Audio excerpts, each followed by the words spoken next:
Pemirsa, pemerintah berencana meniadakan tenaga honorer di instansi dan badan pemerintahan di tahun 2023 mendatang. Sebaliknya, tenaga honorer yang masih mengabdi akan diangkat menjadi CPNS dan P3K melalui tahap seleksi, terutama ini diprioritaskan bagi tenaga kesehatan, tenaga guru, dan penyuluh. Lantas bagaimana tanggapan pegawai honorer di luar sektor tersebut yang sudah bekerja di masa belasan tahun?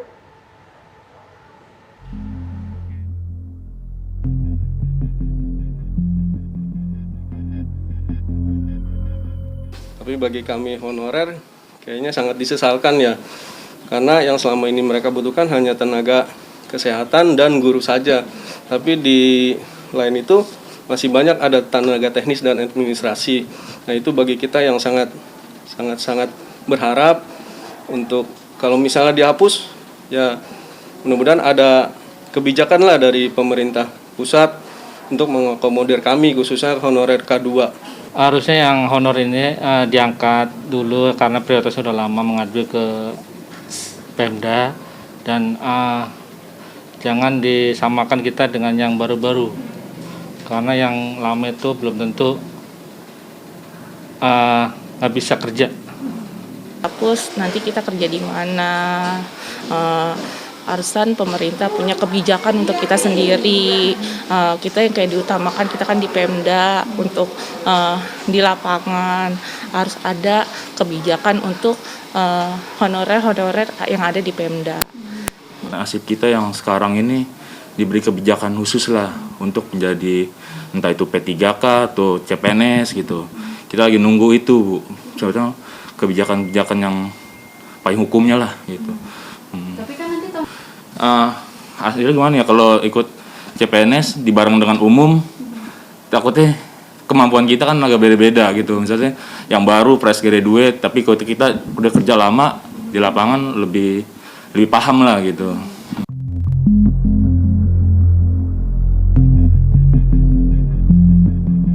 Harapkan ada prioritas dan afirmasi atas pengabdian kami yang sudah berpuluh tahun ya di kelurahan dan kecamatan. Saya mohon banget dengan Pak Menpan RB serta pemerintah yang ada akan mengakomodir aspirasi kami. Sama honorer itu jangan dibeda-bedain. Semuanya honorer itu ya alangkah ngebaiknya diangkat semua lah. Karena kan kita semua untuk kepentingan kita semua bersama. Saya pemerintah bisa bijak untuk mengambil keputusan ini. Bagaimana nasib kita honorer yang sudah bekerja lama bisa jadi CPNS, walaupun kita nanti juga pasti ikuti tes-tesnya gitu.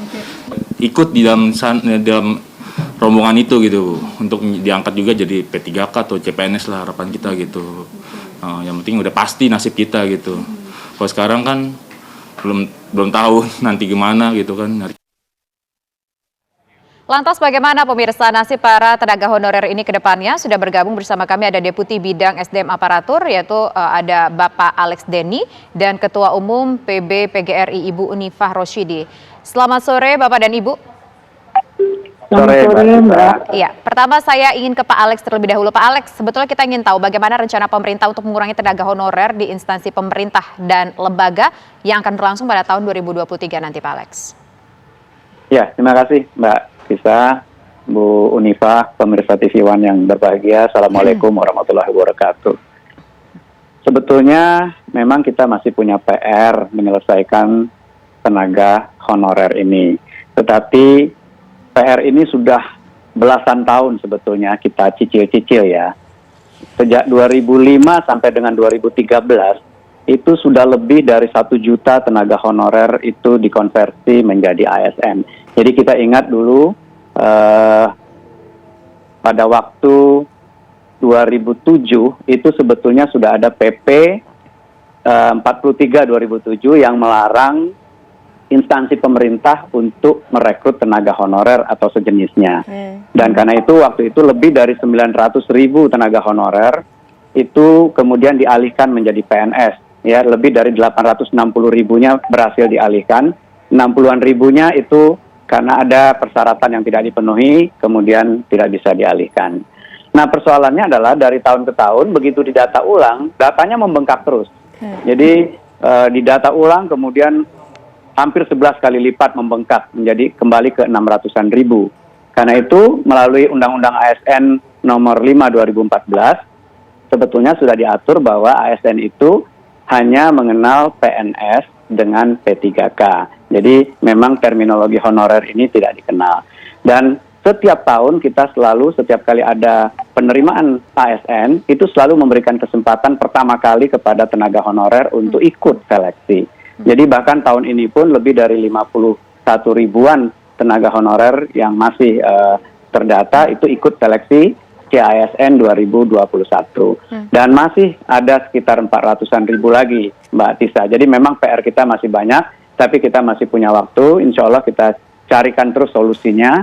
Dan mudah-mudahan kita bisa ketemu solusinya yang terbaik untuk bangsa. Karena pada saat yang sama ASN diharapkan juga meningkatkan kinerjanya agar lebih profesional, melayani masyarakat, dan lain-lain. Begitu, Pak Alex, Mbak. ini cukup menarik. Ada 400 ribu lagi yang pada saat ini masih menjadi tenaga honorer, begitu. Tetapi kuota Iya. yang bisa ditampung, kalaupun ada seleksi ini, berapa banyak kuota yang bisa menampung dari 400 ribu itu, Pak Alex? Nah, sebetulnya dari 400 ribu itu tenaga pendidiknya sekitar tersisa 123 ribuan ya, 123.500. Kemudian masih ada tenaga kesehatan sekitar 4.700-an, tenaga penyuluh 2.300-an. Dan 279.000 lebih itu adalah tenaga administrasi.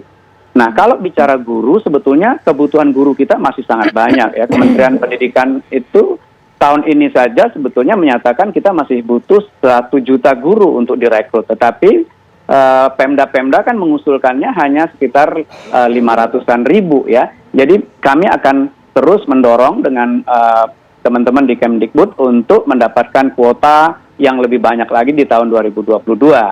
Nah, persoalannya adalah di tenaga administrasi, Mbak Tisa.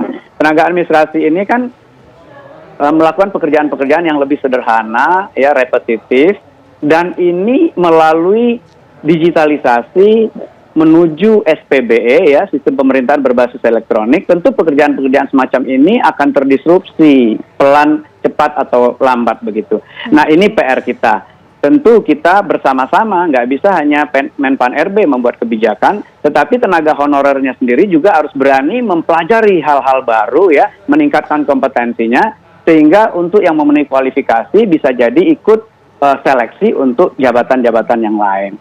Jadi kami berharap kita semua ikut memperbaiki kualitas ASN bersama-sama. Dan on top of itu semua sebetulnya kan tidak semua pekerjaan harus dikerjakan oleh aparatur sipil negara ya. Jadi ada pekerjaan-pekerjaan yang barangkali memang tidak perlu aparatur sipil negara melakukannya begitu. Karena tadi beban APBN kita besar sekali di situ. Oke, baik. Nanti kita akan lanjutkan kembali perbincangan, termasuk juga kita ingin mendengar suara bagaimana dari pengurus besar dari PGRI. Tapi nanti pemirsa, usaha jeda berikut kami kembali sesaat lagi.